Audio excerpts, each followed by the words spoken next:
নতুন জেনারেশনে যারা জেন জি আছে তাদের ক্ষেত্রে ফ্যাশন একটা বড় জায়গা, ঠিক আছে? এরকম কাস্টমার দেখো যারা জাস্ট ফর দ্য ফ্যাশন বিভিন্ন রত্ন নিচ্ছে। হ্যাঁ, আছে তো, প্রচুর মানুষই আছেন।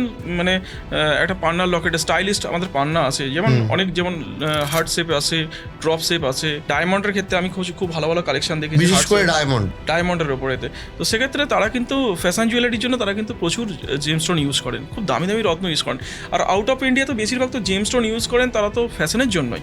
তাহলে কেউ যদি ধরো আমার ভাগ্যে একটা নির্দিষ্ট দিকে ভাগ্য যাচ্ছে, আর আমি ফ্যাশনের জন্য অন্যরকম একটা রত্ন just for the fashion use করছি, সেটা কি আমার ভাগ্যে কোনো প্রভাব ফেলতে পারে? অবশ্যই, প্রত্যেকটা রত্নের পজিটিভ ভাইব্রেশন আছে।